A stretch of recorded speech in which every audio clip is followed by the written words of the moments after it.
Hi, this is Ravi. Vijayawada రాజకీయాలు, ఇంకా చెప్పాలంటే కృష్ణా జిల్లా రాజకీయాలు రోజు రోజుకి వేడెక్కుతున్నాయి. కరెక్ట్గా చెప్పాలంటే కృష్ణా జిల్లా రాజకీయాలు ఎప్పుడూ సపరేటే. సో కృష్ణా జిల్లా రాజకీయాల్లో వంగవీటి కుటుంబం ద్వారా టీడీపీకి చెక్ పెట్టాలని జగన్ ప్లాన్ చేశారు. ఆ పనిని కొడాల నాని, వల్లభనేని వంశీకి అప్పగించారు. అయితే టీడీపీ సంబంధించి చంద్రబాబు ట్రేడ్ మార్క్ చాణక్యంతో ఇప్పుడు అది రివర్స్ అయింది. సో ఎందుకు ఇక్కడ ఏం జరిగింది, విజయవాడలో వంగవీటి రాధా పేరు ఇప్పుడు సడన్గా పేరు బయటకి ఎందుకు వచ్చింది? ఇదే అంశంపై మనతో మాట్లాడేందుకు సీనియర్ జర్నలిస్ట్ జయదేవ్ ఉన్నారు. ఆయన అడిగి మరిన్ని వివరాలు తెలుసుకుందాం. జయదేవ్, నమస్కారం అండి. నమస్తే. సో వంగవీటి రాధా సంబంధించిన వ్యవహారం ఇప్పుడు విజయవాడలో హాట్ టాపిక్గా మారింది. సో ఆయన్ని వైసీపీలోకి తెచ్చుకోవాలని చెప్పి జగన్ ప్రయత్నిస్తే దానికి తన మార్కు చాణక్యంతో చెక్ పెట్టి చంద్రబాబు. సో దీని వెనక అసలు తెర వెనక ఏం జరిగింది? ఇప్పుడు వంగవీటి రాధా పేరు సడన్గా ఎందుకు పేరు బయటకు వచ్చింది? కొడాల నాని గారు వైసీపీలోకి వెళ్ళారు. ఓకే. 2019లో కూడా వల్లభనేని వంశీ గారు టీడీపీ తరపునే గెలిచారు. గవర్నమెంట్ గెలిచారు. ఓకే. గెలిచిన తర్వాత కొన్ని సందర్భాల్లో కొన్ని సమీకరణాలు మారాయి. ఎట్లా అయిందంటే వైసీపీ గవర్నమెంట్ ఫామ్ చేసింది. అంతకుముందు ఆయన క్యాన్వాసింగ్కి వెళ్ళేటప్పుడు, పాదయాత్రకు వెళ్ళేటప్పుడు జగన్మోహన్ రెడ్డి గారు వంశీ గారిని ఒక సభలో కనబడితే కౌలించుకోవడం అవన్నీ జరిగాయి. అప్పట్లోనే కొన్ని వార్తలు వచ్చాయి, వంశీ గారు కూడా వైసీపీలోకి వెళ్ళిపోతున్నారు, కరడగట్టిన టీడీపీ వ్యక్తి వైసీపీలోకి ఎలా వెళ్తారని కూడా రకరకాల ఇలా విమర్శించే వాళ్ళు ఉన్నారు, అలా అనేవాళ్ళు ఉన్నారు. అయినప్పుడు కూడా మెల్లమెల్లగా వంశీ గారు నాని గారి ద్వారానో సంథింగ్, లేదంటే ఆయన అభిప్రాయంలో చంద్రబాబు గారిని ఘాటుగానే విమర్శిస్తూ, పరోక్షంగా విమర్శిస్తూ మెల్లమెల్లగా వైసీపీకి దగ్గరయ్యారు. అయితే ఇక్కడ తెర వెనుక ఇంకో అంశం ఏంటంటే కొడాల నాని గారు, వంశీ గారు, అలాగే వంగవీటి రాధా గారు, వీళ్ళు ముగ్గురు ఈ మిత్రత్రయం, అంటే మంచి ఫ్రెండ్స్ వీళ్ళు అన్ని రకాలుగా. అంటే మనిషి హెల్ప్ చేసుకోవడం కానీ, బిజినెస్ పరంగా కానీ, ఎందుకంటే ఎప్పటి నుంచో ఉంది ఈ ఫ్రెండ్షిప్. అయితే ఈ ముగ్గురు స్నేహితుల్లో ఇద్దరు ఆల్రెడీ వైసీపీలోకి, ఒకరు స్ట్రాంగ్ వైసీపీ నేత మంత్రి, ఒకరు టీడీపీ తరపున గెలిచిన ఎమ్మెల్యే కానీ వైసీపీ వైపు మొగ్గు చూపే మంత్రి. ఈయన ఇంకా ప్రజాప్రతినిధి కాలేదు, బట్ ఈయన టీడీపీలో ఉంటున్నారు. కానీ తర్వాత ఎందుకో కొంత గ్యాప్ వచ్చింది. అలాగని వేరే పార్టీలకు వెళ్ళలేదు, అగ్రెసివ్గా లేరు వంగవీటి రాధా బలమైన సామాజిక వర్గం చెందిన వ్యక్తి, మెయిన్ వంగవీటి ఫ్యామిలీకి చెందిన వ్యక్తి, రంగగారి అబ్బాయి. కాబట్టి ఆ ఇమేజ్, ఆ క్రేజ్ ఈ రోజుకి అలాగే ఉంది. అండ్ మరోవర్ మీరు స్టార్టింగ్లో మాట అన్నారు, కృష్ణా జిల్లా చాలా వరకు చేంజ్ చేస్తుంది. అది 100% వాస్తవం. కృష్ణా జిల్లా రాజకీయాలు అనేవి ఏంటంటే మ్యాక్సిమం రాష్ట్ర రాజకీయాలని శాసిస్తాయి, లేదా రాష్ట్ర రాజకీయాల్లో ఒక కీ రోల్ పోషిస్తాయి. అది ఖచ్చితంగా, అది ఇప్పుడు కాదు, మా ఫాదర్స్ వాళ్ళు కూడా మాట్లాడుకునేవారు కృష్ణా జిల్లా రాజకీయాల కోసం. అయితే అటువంటి కృష్ణా జిల్లాకు చెందిన వ్యక్తి ముగ్గురు అవ్వడము, ముగ్గురు మంచి స్నేహితులు అవ్వడము. కాకపోతే అభిప్రాయ భేదాలు ఎక్కడున్నాయంటే పార్టీ రాజకీయాల పరంగానే తప్ప మిత్రుల్లో ఎప్పుడూ భేదాలు లేవు. బట్ వీళ్ళిద్దరూ అందులోకి వెళ్ళారు. ఈయన కూడా ఇందులోకి రావడానికి, తీసుకురావడానికి ప్రయత్నించారని కూడా చాలా వార్తలు విన్నాము. సో ఇలా ప్రయత్నించేటప్పుడే సుమారుగా చంద్రబాబు గారు అరెస్టు తర్వాత అనుకుంటా, మొన్న సెప్టెంబర్లో అరెస్ట్ అయిన తర్వాత అక్టోబర్, నవంబర్లో వీళ్ళు ముగ్గురు ఒక పెళ్లి కథాకార్యంలో కలవడం గట్రా జరిగినప్పుడు వీళ్ళు ఆయన్ని ఇన్వైట్ చేసి ఆహ్వానించిపోయారు వైసీపీలోకి రమ్మని. బట్ దానికి వంగవీటి రాధా గారు స్ట్రాంగ్ కౌంటర్ ఇచ్చారంటే, ఎట్లా అని, మనశ్శాంతిగా ఉండాలంటే టీడీపీలోనే ఉండాలి, నాకు ఆ మనశ్శాంతి ఉంది, మీకు మనశ్శాంతి కావాలంటే ఇందులోకి వచ్చేయండి, అందులో ఉండొద్దు అన్నట్టు కూడా అన్నారట. ఓకే. అక్కడ ముగ్గురు మిత్రుల్లో కూడా చిన్న భేదాభిప్రాయాలు వచ్చాయి, అంటే రాజకీయాల పరంగా, వ్యక్తిగతంగా కాదు. సో వచ్చేటప్పుడు ఇంకేమీ అనలేక అట్లా స్తబ్దుగా ఉండిపోయారు. బట్ అప్పటి నుంచే వంశీ గారు కూడా ఎటు తేల్చుకోలేకపోతున్నారని కూడా కొన్ని వార్తలు వచ్చాయి. ఎప్పుడైతే ముగ్గురు మిత్రుల్లో ఇద్దరు ఇటు ఉన్నారు, ఒకడు మధ్యలో ఉన్నారు, ఒక కంప్లీట్గా టీడీపీ, ఒక కంప్లీట్గా వైసీపీ ఉన్నప్పుడు వంశీ గారు కూడా నేను రాంగ్ స్టెప్ వేశానా అన్న కూడా ఒకసారి డైలమాలో పడ్డారని, అంటే ఆయన అనుచరులు అనుకునే అభిప్రాయం.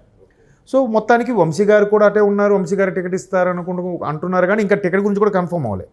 అయితే రాధా గారు ఎప్పుడైతే ఇలా అనేసారో, సో ఇంకా రాధా గారు వచ్చే అవకాశం లేదు. ఇదిలా ఉంటే వైసీపీలో అధినేత ఆయన కూడా తీసుకురావాలి అని ఒక టాస్క్ ఇచ్చారట. ఓకే. సో ఎందుకు అక్కడ ఆ పర్టికులర్ కృష్ణా జిల్లాకు సంబంధించి ఆ సామాజిక వర్గంకి బలమైన నాయకుడు, మరోవైపు బలమైన సామాజిక వర్గానికి చెందిన వ్యక్తి, ఫోర్ ఫాదర్స్, వాళ్ళ ఫాదర్ బ్యాక్గ్రౌండ్ తీసుకున్న బలమైన నాయకుడే. సో అటువంటి వాడు తీసుకుంటే బాగుంటుంది, మచిలీపట్నం ఏరియాకి లోక్సభ అభ్యర్థిగా ప్రకటించే అవకాశం ఉందన్నట్టుగా కూడా వీళ్ళు ఏదో సంబిస్కెట్లు వేశారు. బట్ రాధా గారు దానికి బెడ్స్ కొట్టింది. మేబీ చంద్రబాబు గారు చాణక్యత ఖచ్చితంగా ఉండుంటుంది. మరోవైపు ఇక్కడ టీడీపీతో జనసేన అలయన్స్ అయింది కాబట్టి, జనసేనని కూడా ఆ పర్టికులర్ సామాజిక వర్గానికి చెందిన వ్యక్తే కాబట్టి ఇంకాస్త బలం పుంజుకుంటుందనే ఉద్దేశంతోనూ మొత్తం మీద రాధా గారికి టీడీపీ మీద ఉన్న ఫేవర్తోనూ రాధా గారు అటు వెళ్ళలేదు. సో మొత్తానికి వీళ్ళు ప్లాన్ బెడ్స్ కొట్టింది. ఇప్పుడు అధినేత ఇచ్చిన టాస్క్ని వీళ్ళు ఫుల్ఫిల్ చేస్తామనుకున్నారు. ఎందుకు? వీళ్ళు ముగ్గురు మంచి మిత్రులు కాబట్టి, ఖచ్చితంగా మంచి ఫ్రెండ్స్. ఆల్రెడీ వంశీ గారు మెల్లగా ఇటు మొగ్గు చూపుతున్నారు, ఆయన కూడా వచ్చేస్తారేమో అనుకున్నారు.